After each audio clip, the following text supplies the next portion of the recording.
revisão do eleitorado, ela está prevista do artigo 58 ao 76 da Resolução 21.538.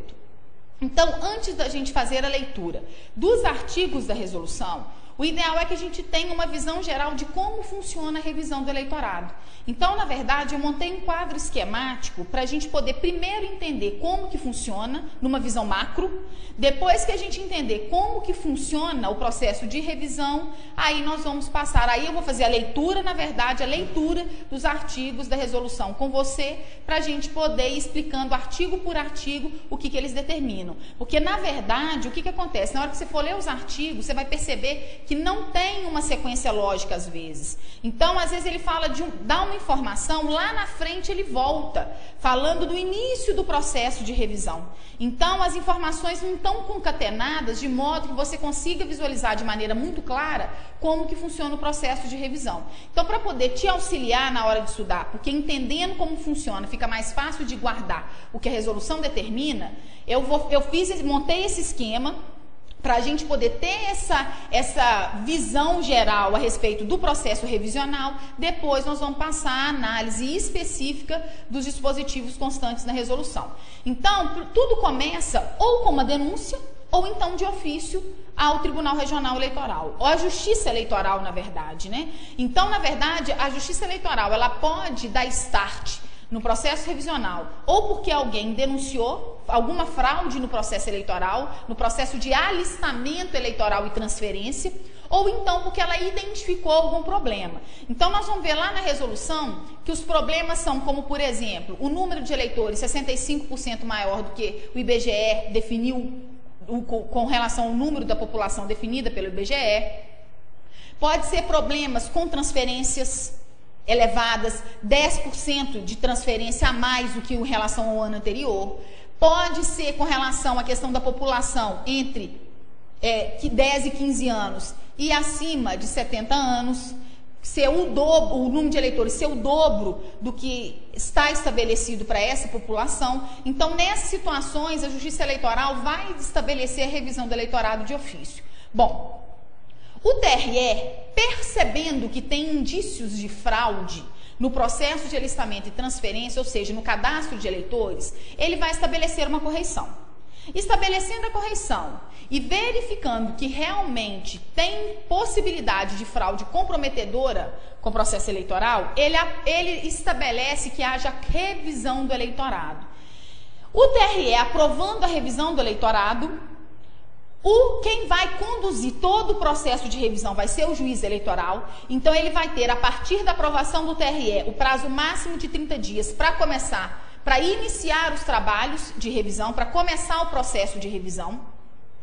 O início do processo de revisão é feito por meio da elaboração de um edital. Esse edital tem um objetivo, ele vai, na verdade, para que esse edital serve? Para dar ciência ao eleitor do processo de revisão, porque o eleitor é obrigado a comparecer, para estabelecer data de início, data de término, período, área abrangida pela revisão, quantos dias que vai vigorar o processo revisional e quais são os locais dos postos de revisão, onde os postos de revisão vão ser instalados. A partir do momento que foi elaborado o edital, esse edital é publicado. Como que ele é publicado? Ele é publicado com no mínimo 5 dias antes de antecedência ao início do processo revisional, e ele vai ser disponibilizado onde? No Fórum da Comarca, nos cartórios eleitorais, em repartições públicas, locais de acesso público, e além disso, ele vai ter que ser divulgado pela imprensa escrita, falada e televisada por no mínimo 3 dias consecutivos. Então, na verdade, o que acontece? Ele tem ampla divulgação, então não basta publicar. Tem que dar ampla divulgação ao processo revisional. Por isso que ele manda fixar, ele manda publicar na imprensa. Então, na verdade, é ampla divulgação, porque os eleitores têm que tomar conhecimento do processo para poder efetivarem a revisão da sua inscrição. Depois de publicado, vai ser aberto o período da revisão. Quem determina o período de revisão é o TRE. Então, o TRE determina esse período, tem que ficar aberto o período no mínimo 30 dias, ficando aberto no mínimo 30 dias para que as pessoas possam procurar os postos de revisão ou então o cartório eleitoral. Pode haver prorrogação desse prazo, Elisângela? Pode, desde que o juiz requeira a presidência do tribunal e esse requerimento tem que chegar até 5 dias antes da finalização do prazo estabelecido para a revisão do eleitorado. Então, antes de terminar o processo revisional, até 5 dias antes, o juiz eleitoral tem que pedir para que haja prorrogação desse prazo. Os trabalhos de revisão, eles vão funcionar no mínimo 6 horas diárias, sem intervalo, vão funcionar sábado e, se for necessário, domingo e feriado, e no dia de encerramento, um dia especificado para encerramento, ele vai funcionar até às 18 horas. Se chegar às 18 horas ainda tiver eleitor na fila para poder fazer a revisão, vai ser distribuída uma senha, recolhido o título de eleitor e os eleitores vão fazendo a revisão à medida do número da senha que eles receberam. Terminado o período de revisão, que lembrando, ele tem que ser no mínimo 30 dias, mas o período certo, previsto no edital, quem vai definir é o TRE, esse processo vai ser remetido ao Ministério Público Eleitoral. O Ministério Público avalia o processo, após a avaliação, ele volta o processo para o juiz eleitoral. Por quê? Porque aí é o momento do juiz eleitoral sentenciar.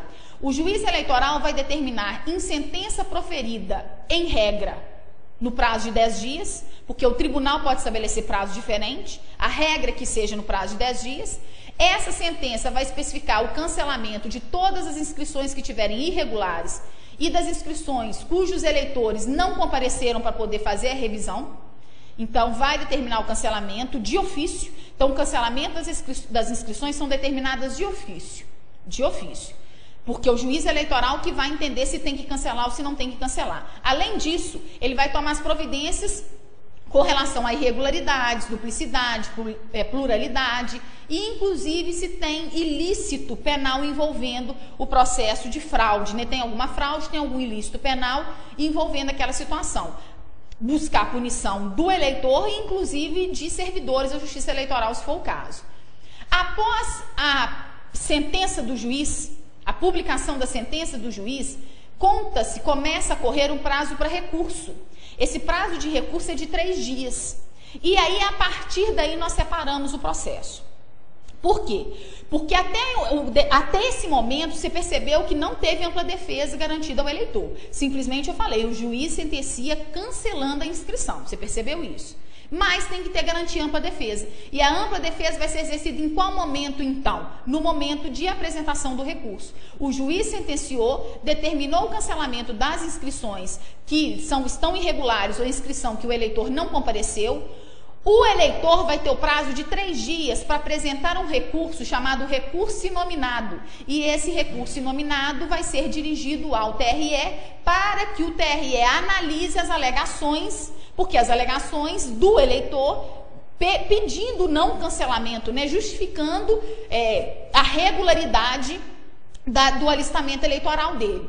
Isso é um processo. Então, vai subir o recurso para o TRE. O TRE vai analisar o recurso de um lado. Paralelo a isso, em processo separado, porque aí geram 2 processos distintos. Um é o recurso, que vai ser processado da forma determinada pelo Código Eleitoral. De outro lado, continua-se o processo de revisão. Continua-se o processo de revisão, por quê? Porque o processo de revisão, na verdade, ele precisa de ser homologado pelo TRE. Então, qual que é a providência que o juiz vai tomar depois que finalizou o prazo para recurso?